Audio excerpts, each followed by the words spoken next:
ವಾಲ್ಮೀಕಿ ಸಂಸ್ಥೆ ಧಾರವಾಡದಲ್ಲಿ ನಾನು ಅಸೋಸಿಯೇಟ್ ಪ್ರೊಫೆಸರ್ ಆಗಿ ಕೆಲಸ ಮಾಡ್ತಾ ಇದ್ದೀನಿ. ಈ ದಿವಸ ನಮಗೆ ಸಿಂಧನೂರು ಭಾಗದಿಂದ ರೈತರು ಬಂದಿದ್ದರು. ಅವರಿಗೆ ಕರ್ನಾಟಕ ಸರ್ಕಾರ ಹಾಗೂ ಭಾರತ ಸರ್ಕಾರದ ಒಂದು ಮಹತ್ವಾಕಾಂಕ್ಷಿ ಯೋಜನೆ ಆದಂಥ MCAD ಯೋಜನೆಯನ್ನು ನಾವು ಜಾರಿಗೆ ತರ್ತಾ ಇದ್ದೀವಿ. ಆ ಯೋಜನೆ ಯಾವ ರೀತಿ ಕೆಲಸ ಮಾಡ್ತದೆ ಅನ್ನೋದನ್ನು ತಿಳಿಸೋದಕ್ಕೆ ನಾವು ಅವನ್ನೆಲ್ಲ ಕರೆಸಿದ್ವಿ ವಾಲ್ಮೀಗೆ. ನಿನ್ನೆ ಒಂದು ದಿವಸದ ಒಂದು ತರಬೇತಿ ಅವರಿಗಿದ್ದಿತ್ತು. ತರಬೇತಿಯಲ್ಲಿ ಆ ಯೋಜನೆಯ ತಾಂತ್ರಿಕ ಅಂಶಗಳು ಅದ್ರ ಬಗ್ಗೆ ಸಂಪೂರ್ಣವಾದ ವಿವರ ನೀಡಿದ್ವಿ.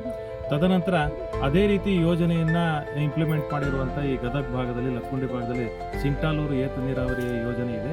ಇದನ್ನು ಸಹಿತ ಅವರಿಗೆಲ್ಲ ಕ್ಷೇತ್ರ ಭೇಟಿ ಮಾಡಿಸೋ ಮೂಲಕ ಅವರಿಗೆ ಕಡಿಮೆ ನೀರಲ್ಲೂ ಬೇರೆ ಬೇರೆ ಬೆಳೆಗಳನ್ನು ಬೆಳೆಯುವ ಮೂಲಕ ಆರ್ಥಿಕವಾಗಿ ಅವರು ಸದೃಢ ಆಗ್ಬೋದು ಅಂತ ತೋರಿಸ್ಬೇಕು ಅನ್ನೋ ಉದ್ದೇಶದಿಂದ ನಾವು ಇವತ್ತು ಬೆಳಿಗ್ಗೆ ಕರ್ಕೊಂಡ್ಬಂದಿದ್ವಿ.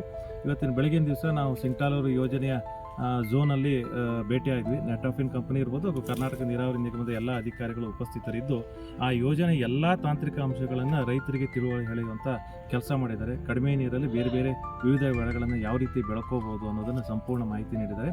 ತದನಂತರದ ಎರಡನೇ ಅವಧಿಯಲ್ಲಿ ಈ ಯಶಸ್ವಿ ರೈತರು ಆ ಹನಿ ನೀರಾವರಿಯ ಪ್ರಯೋಜನ ಪಡೆದಂಥ ಫಲಾನುಭವಿ ರೈತರ ಕ್ಷೇತ್ರ ಭೇಟಿ ಮಾಡಿಸುವಂಥ ಕೆಲಸ ಮಾಡಿದ್ದಾರೆ. ಇದರಲ್ಲಿ ನಾವು ಸೇವಂತಿ ಬೆಳೆದಿರುವಂಥ ರೈತನ ಜಮೀನನ್ನು ವಿಸಿಟ್ ಮಾಡಿದ್ವಿ. ಆಮೇಲೆ ಕನಕಾಂಬರ ಬೆಳೆದಿರುವಂಥ ರೈತನ ಜಮೀನು ವಿಸಿಟ್ ಮಾಡಿದ್ವಿ. ಆಮೇಲೆ ಅಡಿಕೆ ಬೆಳೆದಿರುವಂಥದ್ದು ವಿಸಿಟ್ ಮಾಡಿದ್ವಿ. ಬೀನ್ಸ್ ಬೆಳೆದಿರುವಂಥದ್ದು ವಿಸಿಟ್ ಮಾಡಿದ್ವಿ. ಮೆಕ್ಕೆಜೋಳ ಬೆಳೆದು ಹೀಗೆ 5-6 ಪ್ಲಾಟ್ಗಳನ್ನೆಲ್ಲ ವಿಸಿಟ್ ಮಾಡಿದಾಗ ರೈತರಿಗೆಲ್ಲ ಸ್ವಲ್ಪ ತಿಳುವಳಿಕೆ ಬಂತು. ಹೌದು, ಕಡಿಮೆ ನೀರಲ್ಲೂ ನಾವು ಇಂಥ ತಂತ್ರಜ್ಞಾನ ಅಳವಡಿಸ್ಕೊಂಡ್ರೆ ವಿವಿಧ ರೀತಿಯ ಬೆಳೆಗಳನ್ನು ಬೆಳೆಯುವ ಮೂಲಕ ನಾವು ಆರ್ಥಿಕವಾಗಿ ಇನ್ನೂ ಹೆಚ್ಚು ಸದೃಢ ಆಗ್ಬೋದು ಅನ್ನೋದು ರೈತರಿಗೆಲ್ಲ ಮನವರಿಕೆ ಆಯಿತು.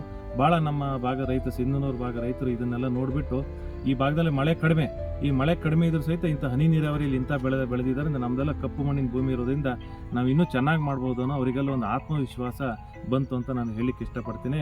ಇದೆಲ್ಲ ಸಹಕಾರ ಆಗಿ ಸಾಧ್ಯ ಆಗಿದ್ದಂದರೆ ಕರ್ನಾಟಕ ನೀರಾವರಿ ನಿಗಮ ಇರ್ಬೋದು ಅಥವಾ ನೆಟಾಫಿನ್ ಕಂಪನಿಯ ಅಧಿಕಾರಿ ಸಿಬ್ಬಂದಿ ವರ್ಗದಿಂದ ನಮ್ಮ ಕ್ಷೇತ್ರ ಭೇಟಿ ಇವತ್ತು ಯಶಸ್ವಿಯಾಗಿ ಮುಕ್ತಾಯಗೊಂಡಿದೆ. ಹೀಗಾಗಿ ನಾನು ಎಲ್ಲರಿಗೂ ಧನ್ಯವಾದ ಹೇಳಲಿಕ್ಕೆ ಇಷ್ಟಪಡ್ತಿದ್ದೀನಿ. ನಮಸ್ಕಾರ ಸರ್. ನಾನು ಪದ್ಮಾವತಿ ಸಜ್ಜನ್ ಏರ್ಸಿಸು ಸಿಂಧನೂರು ಏರ್ಸಿಸು. ನಾನು ಇಲ್ಲಿ MCAD ಯೋಜನೆ ಸಲಕ್ಕೆ ವಾಲ್ಮೀಕಿ ತರಬೇತಿ ರೈತರನ್ನ 53 ಜನ ರೈತರನ್ನ ಕರ್ಕೊಂಡು ಬಂದಿದ್ದೆ.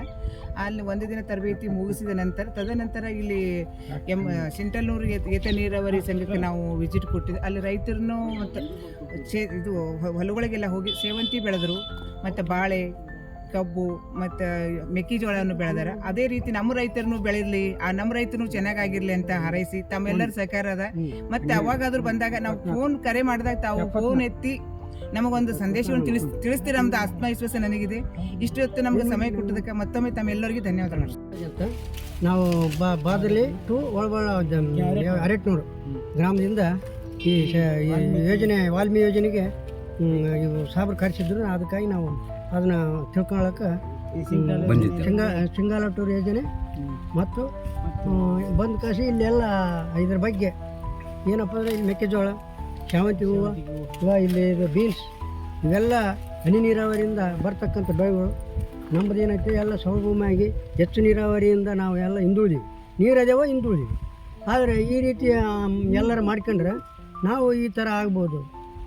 MCAD ಯೋಜನೆ ಅದನ್ನು ನಾವು ಅಳವಡಿಸ್ಕೊಂಡು ಈ ರೈತ ಹೆಂಗ ಬಂದು ಯಜಮಾನಿ ಹೇಳ್ದ ಆ ರೀತಿ ಮುಂದೆ ನಾವು ಹೇಳುವಂಥರ ಆಗ್ಬೇಕಂತ ನಮ್ಮೆಲ್ಲ